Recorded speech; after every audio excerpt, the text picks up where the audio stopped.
ओम शांति 9/10/2023 प्रातः मुरली। मीठे बच्चे जितना याद में रहेंगे पवित्र बनेंगे, उतना पारलौकिक माता पिता की दुआएं मिलेंगी। दुआएं मिलने से तुम सदा सुखी बन जाएंगे। प्रश्न है, बाप सभी बच्चों को कौन सी राय देकर कुकर्मों से बचाते हैं? उत्तर है, बाबा राय देते हैं, बच्चे तुम्हारे पास जो भी धन दौलत आदि है वह सब अपने पास रखो, लेकिन ट्रस्टी होकर चलो। तुम कहते आए हो, हे भगवान ये सब कुछ आपका है। भगवान ने बच्चा दिया, धन दौलत दिया। अब भगवान कहते हैं कि इन सब से बुद्धि योग निकाल, तुम ट्रस्टी होकर रहो। श्रीमत पर चलो तो कोई भी कुकर्म नहीं होगा, तुम श्रेष्ठ बन जाएंगे। गीत बजा है, ले लो दुआएं माँ बाप की। ओम शांति। जो बच्चे कहते हैं हमारा मुख नहीं चलता है, समझा नहीं सकते हैं, उन्हें सेंटर की ब्राह्मणियाँ कैसे सिखलाएं? ये सिर्फ बाबा समझाते हैं। चित्रों पर समझाना तो बहुत सहज है, छोटे बच्चों को चित्र दिखलाकर समझाना पड़े ना। ऐसे नहीं क्लास में सब आकर बैठे और तुमने मुरली शुरू कर ली, नहीं, ये तो हड्डी जिगरी बैठ समझाना चाहिए। बच्चों ने गीत तो सुना, एक है पारलौकिक माता पिता जिसको याद करते रहते हैं। तुम माता पिता, वह है सृष्टि का रचयिता। माता पिता जरूर स्वर्ग ही रचेंगे। सतयुग में स्वर्गवासी बच्चे होते हैं, यहाँ के माता पिता खुद ही नरकवासी हैं, तो बच्चे भी नरकवासी ही पैदा करेंगे। गीत में कहा है, ले लो दुआएं माँ बाप की।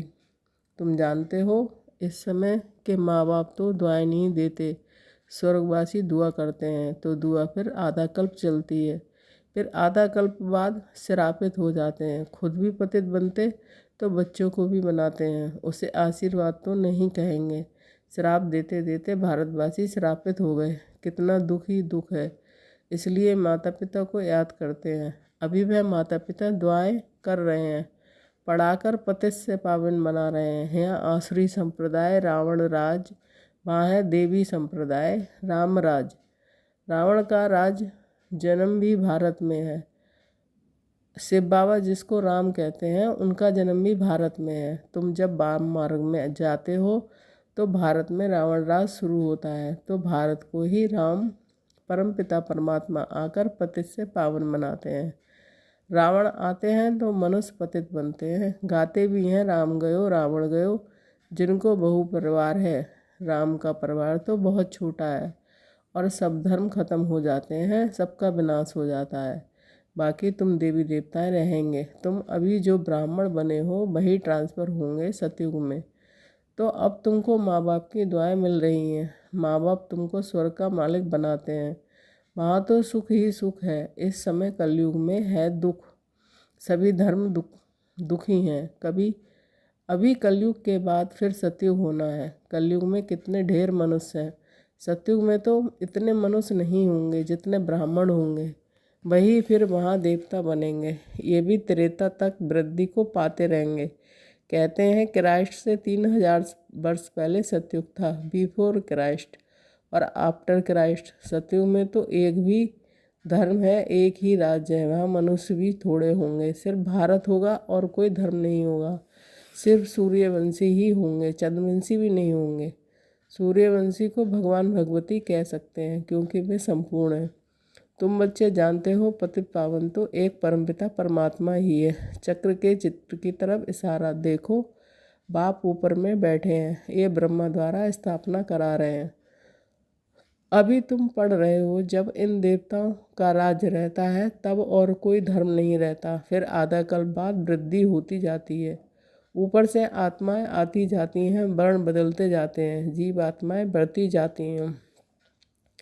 सतयुग में होंगे 9 लाख, फिर करोड़ होंगे, फिर वृद्धि को पाते जाएंगे।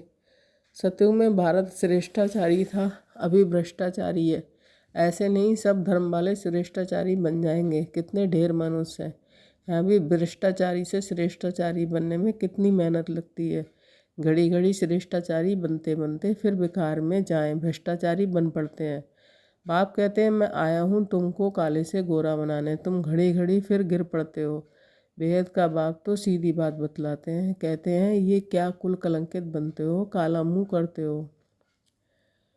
क्या तुम गोरा नहीं बनेंगे? तुम आधा कल्प श्रेष्ठ थे, फिर कलाएं कम होती जाती हैं। कलयुग अंत में कलाएं एकदम पूरी खत्म हो जाती हैं। सतयुग में सिर्फ एक ही भारत था, अभी तो सब धर्म है। बाप आकर फिर सतयुगी श्रेष्ठ सृष्टि स्थापन करते हैं। तुमको भी श्रेष्ठाचारी बनना चाहिए। श्रेष्ठाचारी कौन आकर बनाते हैं? बाप है ही गरीब निवाज।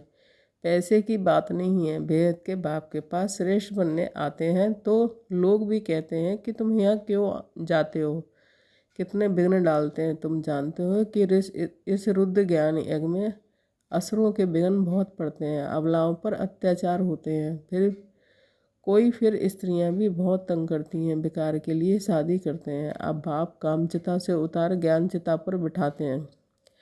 जन्म जन्मांतर का कॉन्ट्रैक्ट है। इस समय ही रावण राज गवर्नमेंट कितने साधमाने करती हैं, रावण को जलाते हैं, खेल खेलने जाते हैं।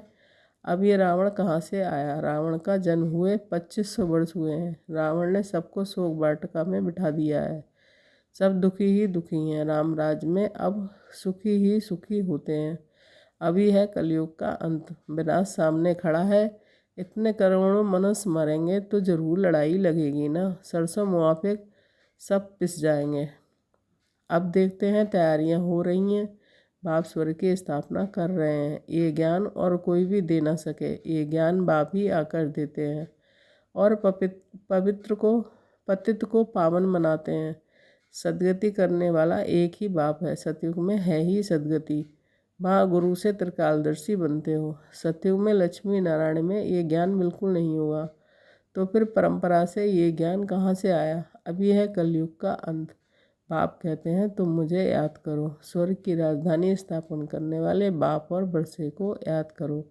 पवित्र तो जरूर रहना है। वह है पावन दुनिया, ये है पतित दुनिया। पावन दुनिया में कंस, जरासंधी, हिरण्यकश्यप आदि होते नहीं हैं। कलयुग की बातों को सतयुग में ले जाते हैं।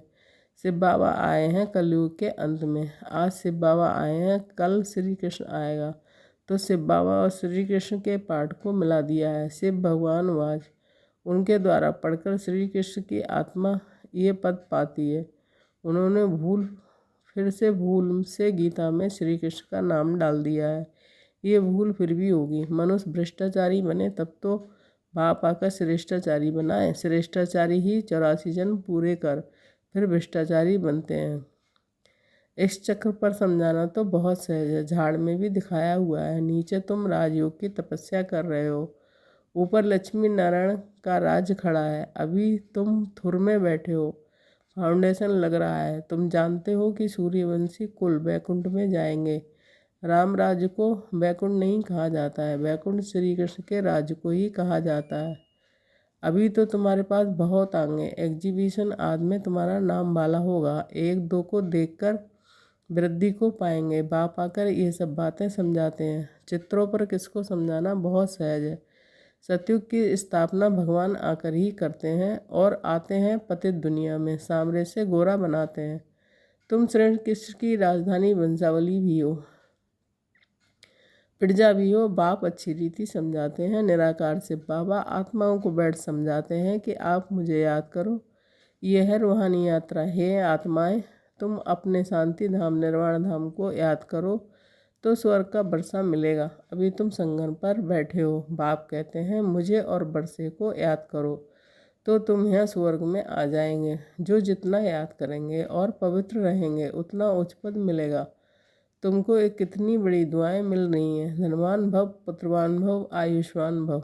देवताओं की आयु बहुत बड़ी होती है, साक्षात्कार होता है। अभी ये शरीर छोड़ जाकर बच्चा बनना है तो ये अंदर में जाना चाहिए। ये हम आत्मा ये पुराना शरीर छोड़ जाकर घर में निवास करेंगी। अंत मते सो गते। बूढ़े से तो हम क्यों ना बच्चा बन जाए। आत्मा इस शरीर के साथ है तब तकलीफ महसूस करती है। आत्मा शरीर से अलग है तो आत्मा का कोई तकलीफ महसूस नहीं होती। शरीर से अलग हुआ खलास। हमको अब जाना है मूल वतन से। बाबा आते हैं लेने के लिए। ये दुखधाम है। अभी हम जाएंगे मुक्तिधाम। बाप कहते हैं कि सब मुक्तिधाम ले जाता है हूँ। जो भी धर्म वाले हैं सबको मुक्तिधाम जाना है। वह पुरुषार्थ भी मुक्ति में जाने के लिए करते हैं। बाप कहते हैं मुझे याद करो तो मेरे पास आ जाएंगे। बाबा को याद कर भोजन खाओ तो तुमको ताकत मिलेगी। अशरीरी होकर कभी तुमको कुछ भी थकावट नहीं होगी। बाबा शुरू से ये प्रैक्टिस करते थे, समझते थे कि हम आत्मा हैं। बहुत हल्के होकर पैदल चले जाते थे, कुछ भी थकावट नहीं होती थी। शरीर बिगड़ तुम आत्मा तो सेकंड में बाबा के पास पहुंच सकती हो। यहाँ एक शरीर छोड़ा सेकंड में जाकर लंदन में जन्म लेते हैं। आत्मा जैसी तीखी और कोई चीज़ होती नहीं है। तो अब बाप कहते हैं बच्चे हम तुमको देने के लिए आए हैं। अब तुम मुझ बाबा को याद करो। अभी तुमको प्रैक्टिकल में बेहद के पारलौकिक बाप की दुआएं मिल रही हैं। बाप बच्चों को श्रेष्ठ से श्रेष्ठ मत दे रहे हैं। धन दौलत आज सब तुम अपने पास रखो, सिर्फ ट्रस्टी होकर चलो। तुम कहते भी आए हो हे भगवान ये सब कुछ आपका है।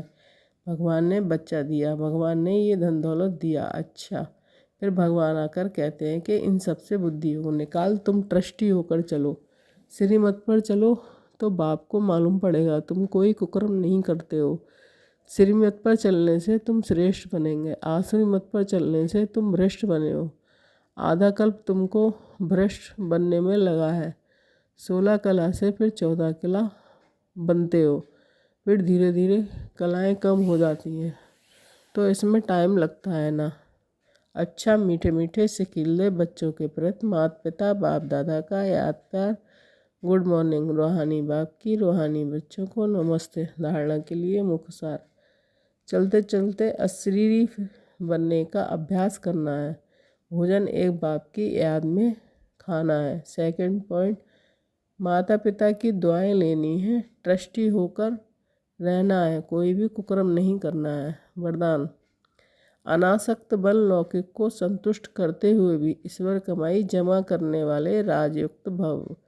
स्पष्टीकरण, कई बच्चे लौकिक कार्य, लौकिक प्रवृत्ति, लौकिक संबंध संपर्क निभाते हुए अपनी विशाल बुद्धि से सबको संतुष्ट भी करते हैं और इसलिए कमाई का राज जानते हुए विशेष हिस्सा भी निकाल लेते हैं। ऐसे एक नामी और एकानामी वाले अनासक्त बच्चे हैं जो सर्व खजाने, समय, शक्तियाँ और स्थूल धन को लौकिक से एकानामी कर अलौकिक कार्य में फराग दिली से लगाते हैं।